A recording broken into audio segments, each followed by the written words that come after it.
24 ካብ ሰምዖ ነገር ታይቆሩ ተጠንቀቁ ካብ ሰምዖ ነገር ታይቆሩ ተጠንቀቁ ቁርም እዚ ኩነታት ዘሎ ነገራት ቃል እግዚአብሔር ንቅዱሳን እንታይ ይብሉ ቃል እግዚአብሔር ንዓና እንታይ ይብለና ብኡ እንታይ ገብርና ሓሳባት ክርኢና እግዚአብሔር ይመስገን ብትሰምዑ ነገር ተጠንቀቁ ኢልና መጽሐፍ ቅዱስ ምክንያቱም ኣብ ዓለም ብዙሕ ነገር ዝስማዕ ነገር ኣሎ ኩሉ ዜና ካብ እግዚአብሔር ኣይኮነን እግዚአብሔር ንቅዱሳን ዝኸውን ዜና ኣለዎ ሰይጣን ድማ ነታ ኣብ ዓለም ዘሎ ነታ ኣብ ነብሱ ዘሎ ብዙሕ ነገር ዝተፈላለዩ ነውፅታት ከምፅእ ይኽእል ዝተፈላለዩ ዜናታት ከምፅእ ይኽእል ግን ኩሉ ዜና ንዓና ኣይምልከትን እዩ That's why ኢየሱስ ክርስቶስ አይሎ ብትሰምዑ ነገር ታይበሩ ተጠንቀቁ ብትሰምዑ ነገር ታይበሩ ተጠንቀቁ ምክንያቱም ኣብ ዓለም ታይለብነ ብዙሕ ዝስማዕ ነገር ኣሎ ብነገስታት ዝስማዕ ኣሎ ብፍላሳታት ዝስማዕ ነገር ኣሎ ብሰብራላይ ማስሜዳ ዝስማዕ ኣሎ ብፌስቡክ ዝስማዕ ነገር ኣሎ በዩቱብ ዝስማዕ ነገር ኣሎ ብዜና ዝስማዕ ነገር ኣሎ በፌስቡክ ብሰብራላይ ላይናት ዝስማዕ ነገራት ኣሎ ግናኸ ብትሰምዑ ነገር ታይብሮ ተጠንቀቁ ምክንያቱም ኩሉ ዝሰምዓና ነገር ንዓና ታገበና የብሉን ጽልዋ ክፈጥረና ከምዘይብል ጌታ ኢየሱስ ክርስቶስ ተዛሪብና መጽሐፍ ቅዱስ ኣብ 24 ማቴዎስ እንታይ ነው ነገስታት ኣብ ናይ ነገስታት ተምትሱስ ማቴዎስ ንረአዮ ምዕራፍ 24 አው ድማ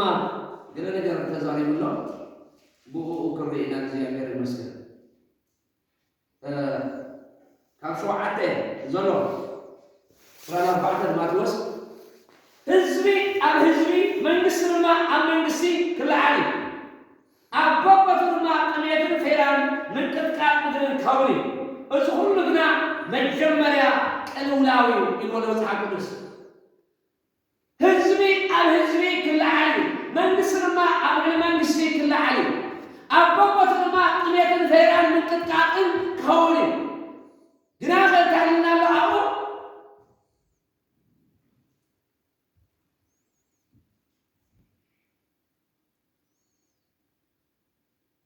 ፌራን ካውሪ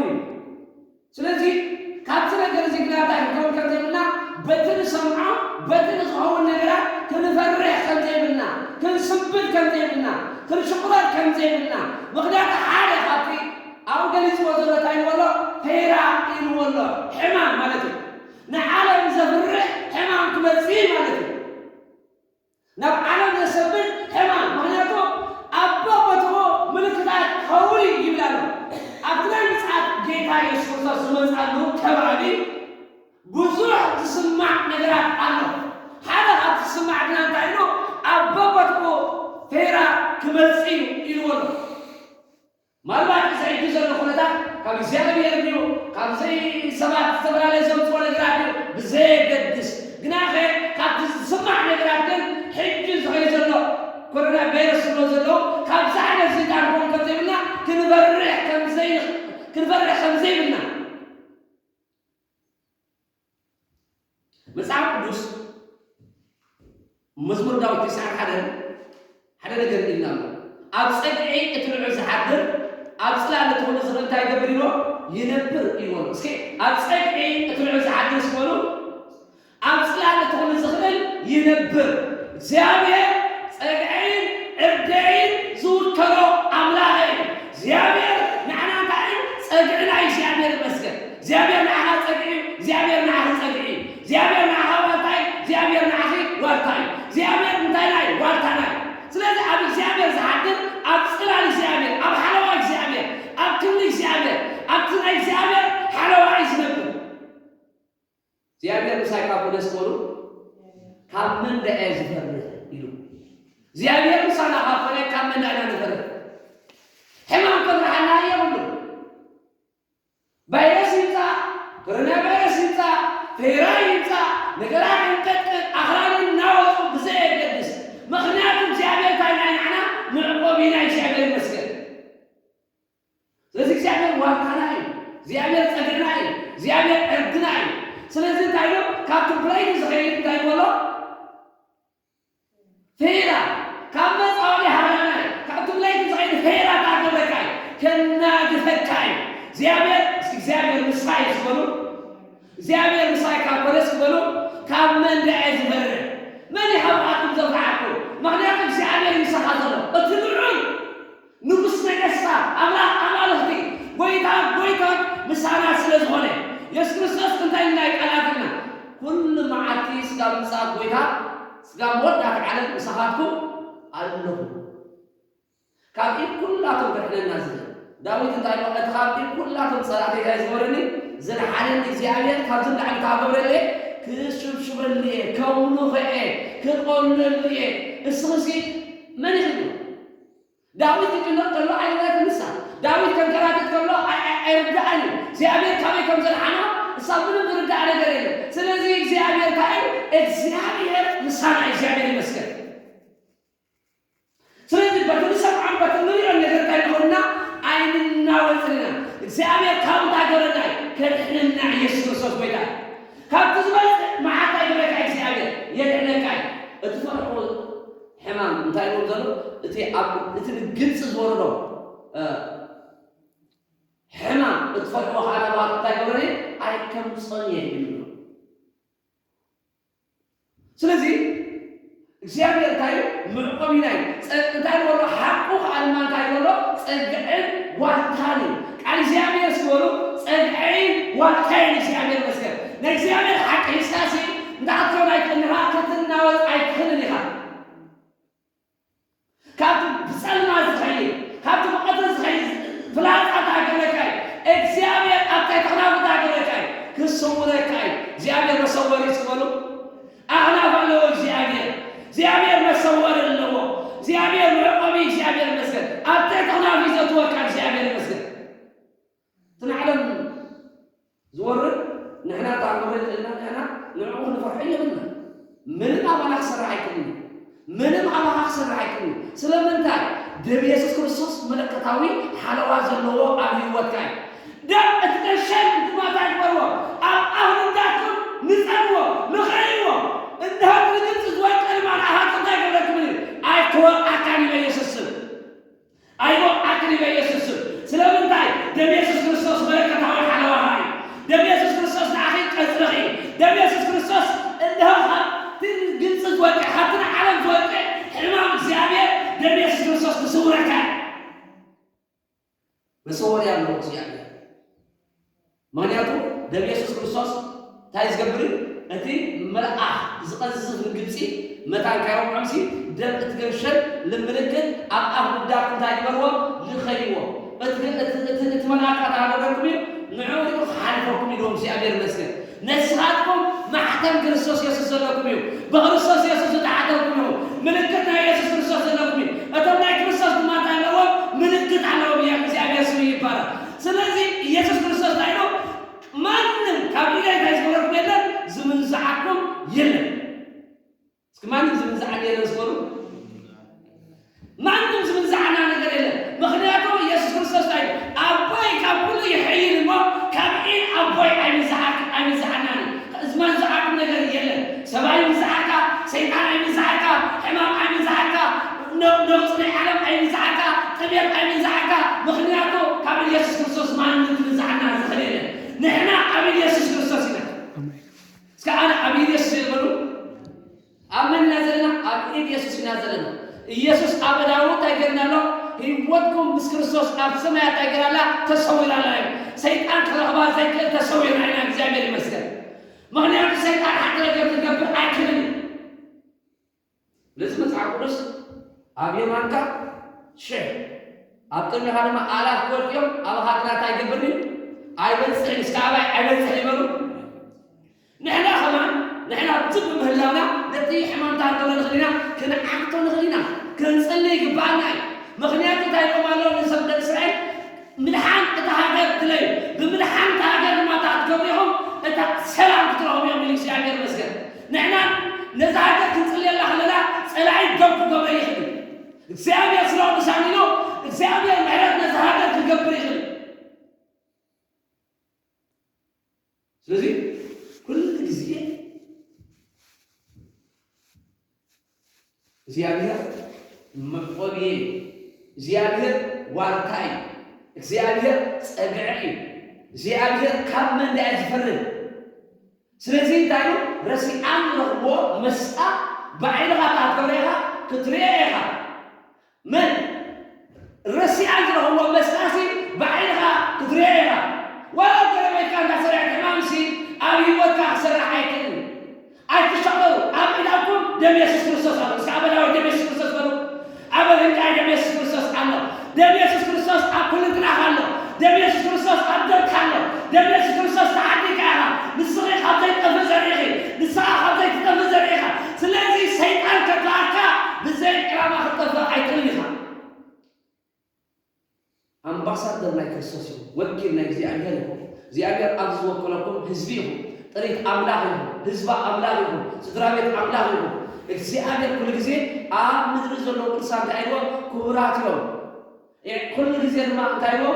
ባህታቱ ድማ ሁሉ ጊዜ አባታቱ እግዚአብሔር ቅዱሳን ካጠፍስ ቅዱስ ታይገብር ካሉ ጥፋት ትሪ አይትንግሪ ካ እስኪ ቅዱሳን በሉ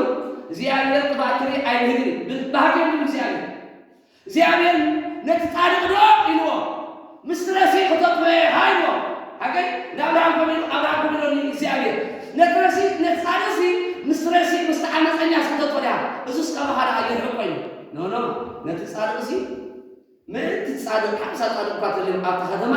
ምን ተኦም ኢለ ታገብረ ነታ ከተማ ታገብረ ምሕረት ትገብረለ ኢየሱስ ክርስቶስ ወይታ ነታ ከተማ ስንትበል ምን እንት እቶም 57 ነ ምን ተማዋዘለው ጻድቃናት ነሲ እንደሆነ ይገብረል እግዚአብሔር ምሕረት ትገብረለ እግዚአብሔር ይመስገን ኢየሱስ ክርስቶስ ወይታ ምን ታነ ጻድቅ ረሲቅ ሰላም ታይገብር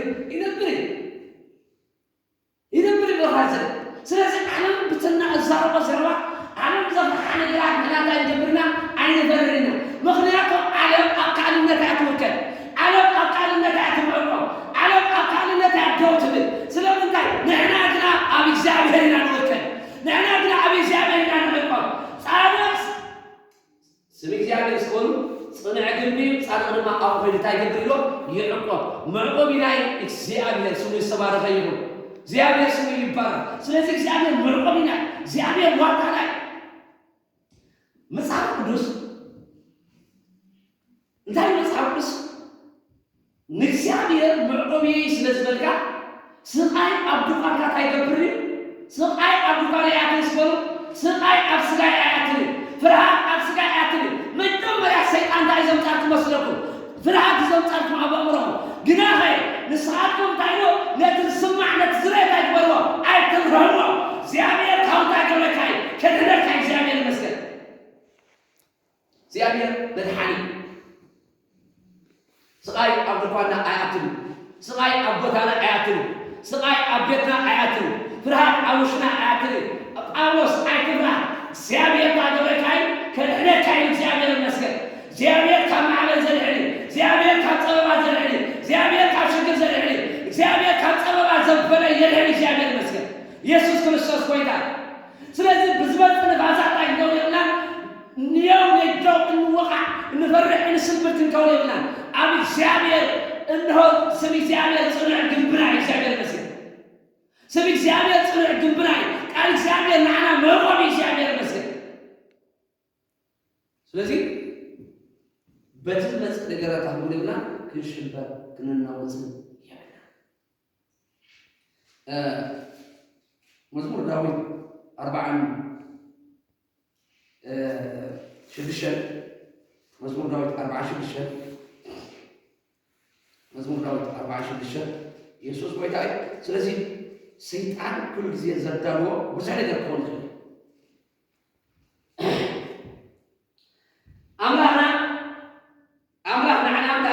معقومنا حيلنا نس معقومي حيل يقولوا على سبورو هيوتي سبورو سجاي قلبتي كل التراي على زيادة تجري أما عين بيني تمعقو بس معناته ما لغت معاه مزعج أزغل هذه زيادة زعيم طلترا هذه زيادة زعيم طلترا سلازي زيادة تقالو أملاحنا عنا معقومنا حيلنا بسخبر ما فطر رنيتاي سلازي بدري أنت تقلبتك أغرام دما أمعهم بحري أنت تناوصوا ما يد أنت عمومون أنت عبرون أغرام كابنرون أنت يكلفونوا نحياس أي فرنينا ዝዛረበ ዘሎ ብዙሕ ነገር ኣብ ምድሪ ምንቅጥቃጥ እንተሎ ነገስታት እንተንቀጥቀጡ መሳፍንቲ እንተንቀጥቀጡ ማያት እንተሃመሙ እንሆ ምድሪ እንተንቀጥቀጠት ዝተፈላለዩ ማያት እንተሃመሙሲ ንሕና ግና ኣይንፈርሕን ኢና እግዚአብሔር ንዓና መዕቆብና ሓይልና እግዚአብሔር ይመስገን እግዚአብሔር ብፀባና ሓይልና እግዚአብሔር ይመስገን እግዚአብሔር ብፀባና ታይ መድሓኒና እግዚአብሔር ይመስገን ኢየሱስ ክርስቶስ ጎይታ ስለዚህ እግዚአብሔር መድሓኒ ባዕዳማይ ኣብ ትናተማር ከሎሲ ጳውሎስ ናትኔታ መምሬስ ኮሮና ቫይረስ ስለዘሎሲ ድሕርካ ለሙስ ድሕር ዛረበካ ኢላ ኮሮና ቫይረስ ፍሉካ ኢንተፖሜ ዳክተር አፍ ኢየሱስ የትሮፖ ኢየሱስ ክብርን አምላክ አሜን አነ ኣብ ኢየሱስ የዝኣምን ኣባይ ቃታይ ገብርኒ ኣሰረረኒ ስለምንታይ ዓለም ረሲዓ ዝረኽቦ መስጣ ኣባይ ኣይወረድኒ እግዚአብሔር መዕቆብየ እግዚአብሔር ጓሳየ ዳዊት አይኖ እግዚአብሔር ጓሳየ ይዝወለድ ድማ የለም እግዚአብሔር መስገን እግዚአብሔር ናብ ትረብዓሉ እግዚአብሔር ናብ ትሰፍየሉ እግዚአብሔር ናብ ሻሃር ይበርሓካበት እግዚአብሔር ናብ ፀበባ ይተወካል ንሰብ ቁረው ዝቢ እግዚአብሔር ናብ ፀበባ ይተወካል ማለት ሰብ ወላ ማለት ዋጋ ዝከብደልና ሰባትና ዋጋ ዝከብደልና ሰባትና ስለዚህ መጽሐፍ ቅዱስ እንታይ ይላል አምላክ ያቆም እንታይ ናይ ኃይልና አምላክ ያቆም እንታይ መዕቆብና አምላክ ያቆም እንታይ መድሓኒና እግዚአብሔር መስገን ስለዚህ አኽራን ስለተናወጡ ነገስታት ብዙሕ ዜና ስለዝሃቡ ብዙሓት ፍላሳ ብዙሕ ነገር ስለሰማዕና ነገራት አባና ይበፅሕ ማለት አይኮነን መጽሐፍ ቅዱስ ሳይቀር አባኻ ግና አይበፅሕኒ አባይ ግና አይበፅሕኒ ይበሉ አባና ግና አይበፅሕ እግዚአብሔር መስገን እቲ ተወኪልካ ዘለኻ እግዚአብሔር መዕቆቢ ልዕሊ ዓቕምኻ ዝኾነ ልዕሊ በቃ ንስኻ ክትገብሮ ዘይክእል ነገራት እግዚአብሔር ግልካቡ እንታይ ገብረካ ይስውረካ ኣብ መንጎ ግብፃውያንን ኣብ መንጎ ደቂ እስራኤል እንታይ ገብረስ እግዚአብሔር ፍልል ያብፅ ፍልል ከዓ እንታይ ኣብ ደም ትገሸር ዝተሰወረ ማዕፁ ደም ትገሸር ዝገበረ ኣብ መንጎ እቲ ደም ገሸር ዘይብሉን ሲ እንታይ ገብረ ፍልል ይመፅእ ፍልል ኣለ ኣብ ደም ኢየሱስ ክርስቶስ ዘለዎን ደም ኢየሱስ ክርስቶስ ዘየመነ ፍልል ኢሉ እግዚአብሔር ይመስገን ምክንያቱ ዝኾነ ሕማም አታካ ይገበና ደም ኢየሱስ ክርስቶስ ንዓና እንታይ ቀዝርና እግዚአብሔር ይመስገን ደም ኢየሱስ ክርስቶስ ኣብ ደምና እንታይ ኣሎ እስኪ ኣብ ደም ኢየሱስ በሉ ደም ኢየሱስ ክርስቶስ ኣሎ ኣብ ደምካ ደም ኢየሱስ ክርስቶስ ኣሎ ኣብ ደምክ ደም ኢየሱስ ክርስቶስ ኣሎ ዝተበከለ ደም የብልካን ዝተወቀ ደም የብልካን ረስዒነት ሓጢኣት ዘለዎ ደም የብልካን ኢየሱስ ክርስቶስ ኣይገርወይ ብደም ኢየሱስ ክርስቶስ ዝተቐደስካ ኢኻ ኣብ ደምካ ደም ኢየሱስ ክርስቶስ እዩ ዘሎ አሜን ብርሃዘይ ናትኩም የኔ ተራት ሄሮ ታለው ደም ኢየሱስ ክርስቶስ እዩ ዘሎ ውልን እትጎይታ አኹ ሓቀይ ቀንፈርሲ ናይት ጉንዲ ህይወት ናይት ጉንዲ ደም ዘሎ ሓቀይ ናይ ህይወት ዘሎ ናይት ጉንዲ ህይወት ኣለዎ ናይት ጉንዲ ኻታ ኣለዎ ደም ኣለዎ ናይት ጉንዲ ነት ጉንዲ ዝመስል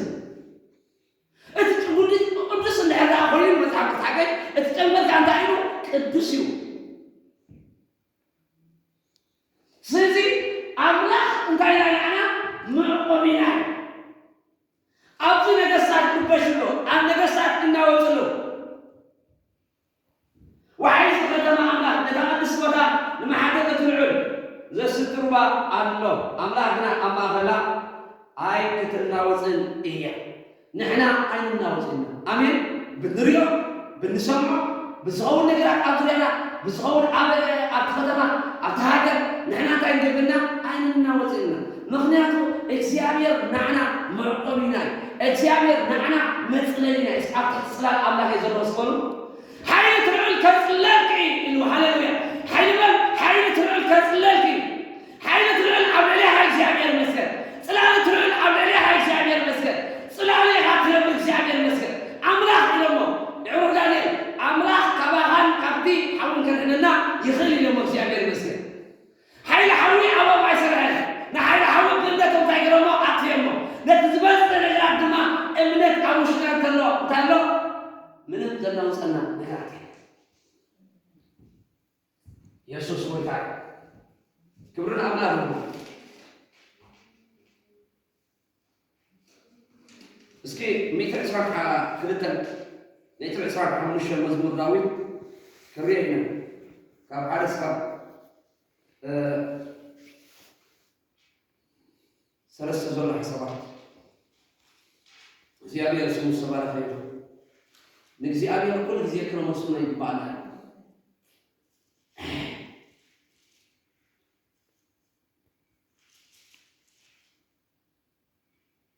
فلنا كاب حارس كاب سكاب سلسة كاب حارس كاب سلسة ميتر إسحاق حمش مزمور أتوم بإجابة زوكرو كم تزيت الناوز نزل على التناول أتوم بإجابة زوكرو كم تزيت الناوز كرنسين أيوة كرنسين يقولوا كرنسين أنت تقول كرنسين حق وز خبز أنت أقول كرنسين بحق إجابة تقولها زسنة كمان ويكاد عز اللوعي سلازي كم تزيت الناوز كرنسين من أتوم بإجابة تقولوا زوكرو أبي زيادة زوجة زبالو كان تعرف الدعوات كرنسين تعيش بلدها زيادة زحدة زيادة زخبر الله سبرة سلذي توا أبي زيادة زبالو من حنا أبي زيادة زبالو كذا كان تعرف الدعوات كرنسين ما نقول عبد السلام ولا تعرفينه عندك أبزوريا يرساليهم أخران زابيا كافيجك سعزال عليهم أبزوريا يرساليهم أبي سالم بزح أخران على سبلو بزح أخران على بزح توام الله بزح زفر على نجار الله بزح زسب نجار الله بزح نجار زسب علم تسمع عليها نعم النجارات علم تجمع نجارات كله يجري جناحه كابحيجي سجاد زر على الجناح إكسيابير أبزريها إكسيابير مسك إكسيابير أبزريها هزمي زيابير أبزريها هزمي زيابير أبزريها حي منهم زفحك على جريدة منهم زفحك على جريدة مخنياتو زيابير كابحيجي سجاد زر على الجناح أبزريها حي زيابير سوارة يهود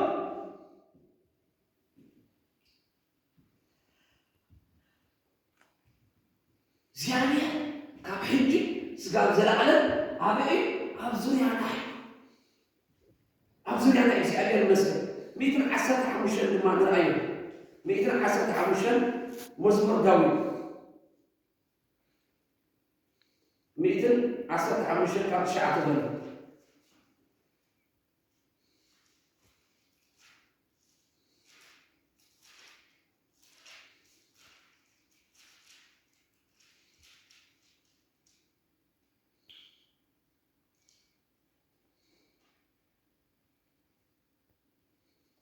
ميتر عسل حمشان تشعر أتسأل على زيادة تايبر توكل نسخة تايكاي نسو رأيتم من واتومني أتوم بيت أرون أبي زيادة توكل نسو رأيتم من واتومني أتوم زيادة تفرو أبي زيادة تايبر توكل نسو رأيتم من واتومني أمرح نتم زبر هو زيادة نتم أوزو كرو زيادة نتم أوزو عقو تايم واجتومي زيادة المسكن سواج تايمر زمت الله تعالى أيسرعني أبي زيادة هاللويا سمي زيادة تبارك خيره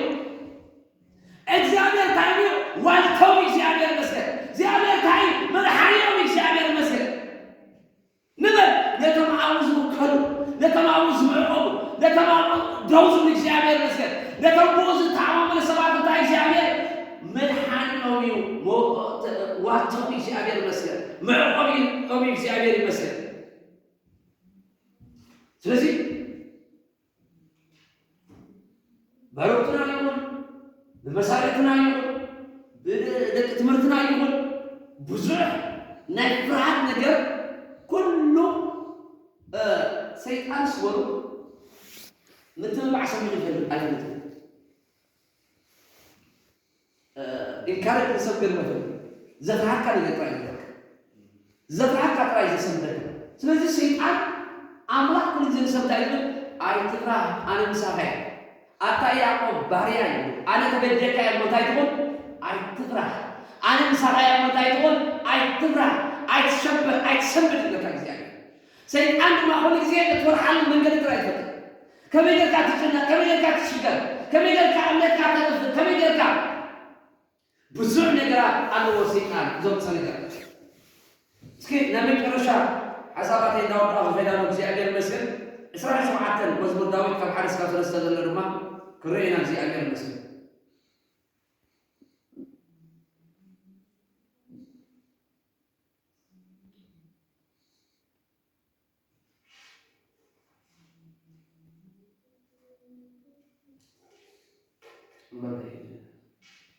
حالك صار شو اسمه؟ እግዚአብሔር ብርሃኔ መድኃኒቴ እግዚአብሔር ብርሃኔ መድኃኒቴ ካመን እንዳያስፈራ እግዚአብሔር ኃይል ሕይወቴ እግዚአብሔር ኃይል ሕይወቴ ካመን እንዳያስብን ገበርተከይ ንስጋይ ኩሕቱ እስኪ ገበርተከይ ስበሉ ሰይጣን ገበርተከይ አጋንንት ገበርተከይ ናይ ጸልማት ገበርተከይ ያለው ንስጋይ ኩሕቱ ወስተሱ صلاتي تاكوني ولا لا عندنا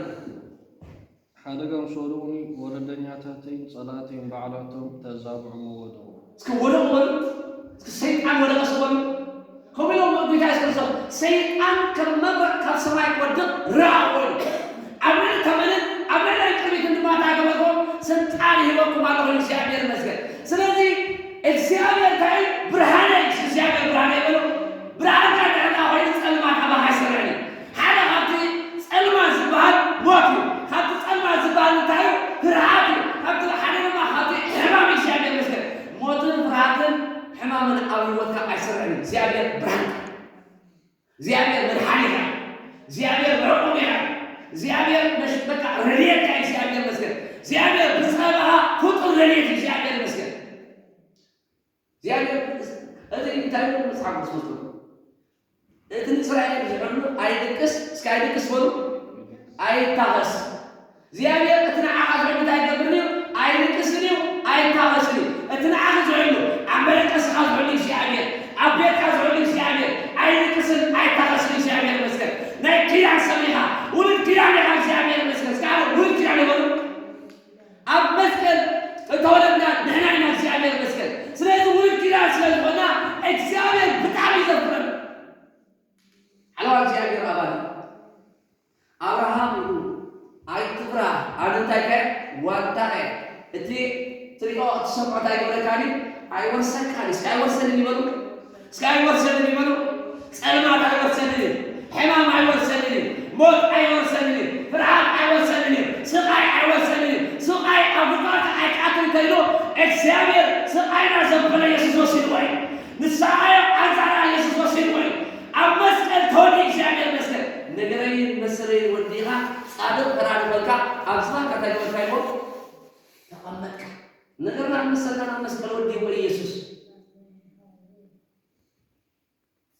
ስለዚህ ብንሪዮ ብንሰማ ነገራ ክንናወጽ ይብልና ስለዚህ መጽሐፍ ቅዱስ ሮሜ እንደህር አልብናዮ እንታዩ እስኪ ሮሜ ረአይ እግዚአብሔር መስቀል ሮሜ ምዕራፍ 8 ከ14 ዘመርማ ሞት ቆነ ወይሴፍ ህይወት ቆነ ሰው መላእክቲ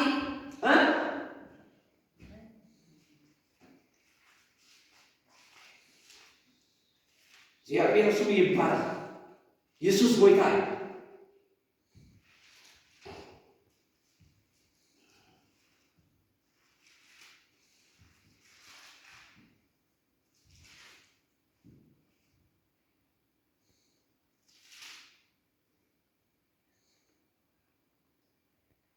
ካብ እስራኤል ምሽ ካብ እስራኤል 34 ከመበ እዝጾንን መኒ ክርስቶስ ኢየሱስ እድሃብ እትዝሞተ እረካ ሙታት ተሰይ አብየማን አምላክ ወይውን መንታና ዘመን ዘሎ ካብታ ክርስቶስ ዘለና ክርስቶስ ዘለና መሪስ ሆኖ ክርስቶስ ዘለንሲ መሪ ካብትማሞ ክርስቶስ ዘለንስ መሪ ማንንክ በለና ከም ዘይክል ማንንክ ወስተና ከም ዘይክል ማንንክ ምንዛዕና ከም ዘይክል ጭንቀት ምንዛዕካ አይክልኒ ሕማም ምንዛዕካ አይክልኒ ሞት ምንዛዕካ አይክልኒ ሓያል ምንዛዕካ አይክልኒ ስለምንታይ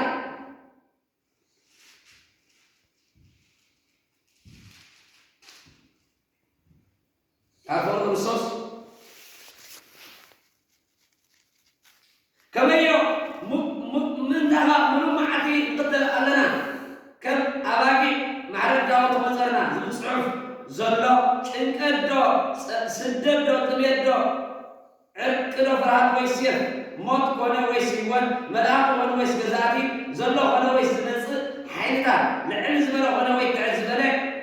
كل فطره انت هنا كانت أبوسو زلا ويتانا فري زلا فري ويتانا زلا فري أملاك كتو زلنا كمزين كونو أصبق اللهم أصبق أرجس اللهم بزي كله بتذكرنا أصبقنا تايكبرنا نسعرين سلازي هؤلاء قالوا سنتايجلو مجمعيا كله أو تدبير زلو قبل عيس قبل تحدث أنا زلو أنا سنتانا على النزل أنا حاليا للنزل سي مجمعيا كفوه الصوص فلنا كم زي كونن بود ما بتذكرنا እግዚአብሔር نقولو أصبقنا تايجلينا نسعرينا مصحف ቅዱስ ታይናሎ ካብቲ ኣብ ዓለም ዘሎ ታባኻትኩም ዘሎ ታይገብር እስኪ ዓቢ በሉ ካብ ዓለም ዘሎ ታባላ ዘሎ ታይገብር يعبي سلازنا عند أجركم أهم سعيركم أهم سعير المسكن اسك سعير يبلو تسعير اليوم حمام تسعير له ما تسعير له كله زيادة كنصاص أجر وين سعير وين سعير المسكن بتذكرنا أنا ما أتذكرنا أنا هو نسعير سلازي بمن تعرفون يمنا كنا وسكن يبلنا سلام تعال بتذكرنا نخلو أتذكرنا نسعير اسك أتذكر سعير يبلو هذا ساعات ما يملز يسولو سلازي كريستوس أبغاكم انتهينا لمصحف قدس كريستوس أبغاكم برتعبر دهم عيكونين تعبنا استقبلنا يا يسوع كريستوس إنه نحن عبد السعر يسوسي نماذج السعر يسوسي حامين أبو حاضر سلازي حاجة نقدر ترداكم نحن مجمرة تايا بيت مقدس هي أملاكنا أبانا تعلم نكسيابيا منفس عنه تايز قبل نعلم كرتعين كفر دانس سكنا علم كرتعين كفر دانس نسمونه سلازي أبانا زلم منفس ترى منفس عيقنا نكسيابيا منفس نحن بيت مقدس هي أملاكنا سلازي سيد على مقدس أملاك إله أمن عيقنا سيد على ملو الصب يسوس أبي وقت ما يسمع سيد سلام تاع نسخات بيت مقدس هي أملاك نسخات ما حدا منفس قدسه نزاميت زي أحد كاتماسنا إزيابير تعملي كماس إزيابير كماسنا يقول سيدان سكول إزيابير كماسنا كان أباي كتنت أيتنا خمينوا نياكم تاعي كبرينوا نلابان كيدور خبرنا مسكرسي نياكم زبادة كيدور كاي تنفر إزيابير متأكدا نسألها يجي إزيابير مسكر يسوع كريستوس بيتاي مخنياتو نسخة ورنة العرس للورك عالم كتنكبرك عينك مصحف قدس يوحنس قدما يقول لك انا بعمل شيء كم املاك تتولد رسل ما زعلوا توكي زبر عيره وني شعب المسكين اوكي زبر عيره مكاني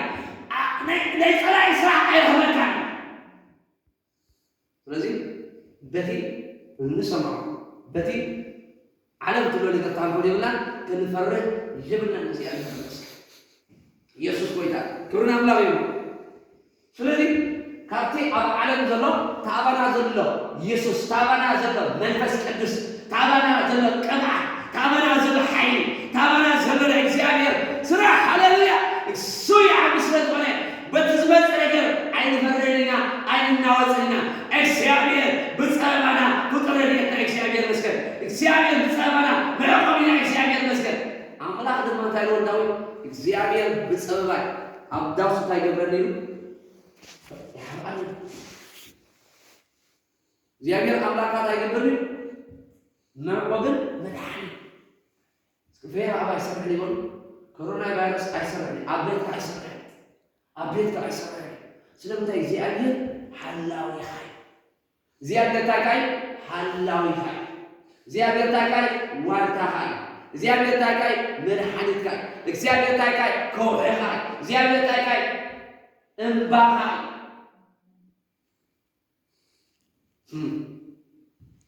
زيابير كاب إيه كل يوم إنك كان زيابير سلسي በትዝመጽ ነገራት አንጎልና ክንሽበር ይበላ ወላ ተሚለትምሳ ወላ ቃናት ነገስታት ዱዓይ ነገራት ትምሳ ሰላም ይሁን ንምን ነገራት ግን በትዝመጽ ነገራት አንጎልና ክንናወጽን ክንፈረን አለና እንዲያም ታንቆላልና ምስዓት ጌታ ኢየሱስ ነገራት አልቆም ዘለት አንጎላልና እንዕርፈሉ ጊዜ ከመጽ ትረዳና ነገራት መጽወን ለሲ ዕረፍት ላይ ቅዱሳን መሆን ትረዳና ቅዱሳን ተጠመቁ ጊዜ ከመጽ ትረዳና ነው ክብር እግዚአብሔር ተወለደ እግዚአብሔር ይመስገን ዘመን አሰጥራይ ከዝሆን ነገራት ከሆነታ እግዚአብሔር ገለበለ አምላክ ዝመጡ ነገር አይተርም ጸልናው ነሐለ ነገር ታወረልና ደውሎ ብለና ለእግዚአብሔር ቃል ነው ናይ ሰይጣን ነገር እንታቆይ ነገር ታወረልና ደውሎ ብሎ ንخل ናይ ሰይጣን ኩሉ ስራሕ ታወረልና ደውሎ ብሎ ንخل ስለምንታይ አምላክ ስልጣን ይብና ጌታ ኢየሱስ ክርስቶስ ላይ ኩሉ ኃይል ሰላታ አገሩ ክትረምጡ ታይበቃሎ ስልጣን ይበቃል አብረን ከመንን እንቅርቢትን ኩሉ ኃይል ሰላታ አገሩ ክትረምጡ ስልጣን ይበቃል በጌታ በኢየሱስ ስም እነሆ ዘማን ዝካታ ሀገር ይላል በኢየሱስ ስም ይላል ነው ወሳጂ በኢየሱስ ስም ይናወጥ ከተማዚ በኢየሱስ ስም ህዝብ ይላል በኢየሱስ ወላ حوادث نحن حقاته لينا بجزية سبحانه تقولنا نقول ولا نقولنا الفضل حكي ولا حكاته ورسي حما مستغربوا سليقونا نحن مخطرين ناس سلام تاعي زي هذا العمل له حقاته لينا هنمر زي الناس حقاته لينا كلام زي هذا تقول ጸሎት ክንጸልየው ይዘላል ስለዚህ ነው አለውቲ አብዚ አዳ ንሳተው በሰብራ ላይ ብለም ሲታይ ቆይ መስረቁ ኢኮኖሚክ ናቱ ይጽልይ እችናቱ ታይባል ዝሆነ ነገር ብዙ ነገር ይቆርጥ ስለዚህ ናይ ሀገር ኢኮኖሚ እንታይ ካይቆም ዝሆነ ነገር ካይቆም ታንገብ ይባላል ስለዚህ እንደኛው ክንጸልይ ይገባል ስለዚህ መንግስት ክንጸልይ ይገባል ስለዚህ ክንጸልይ ይገባል ስለዚህ ሁሉ ጊዜ በጸሎት አቀኛው በዚህ ዝመጽን ዘሎ ዘይኮና ሓፈሻው ስለዚህ ሀገር ክንጸልይ ይገባል ክብር ለአምላክ ነው ስለዚህ ካብቲ ዝመጽ ነገራት ምንም ክንፈርህ የለም አባና አይሰርሕን አቤካ አይሰርሕን እስኪ ምልክት አለ ነው ና ኢየሱስ ምልክት አለና እግዚአብሔር ይመስገን ክብር ለአምላክ ነው እስኪ ንጽልይ እግዚአብሔር ይመስገን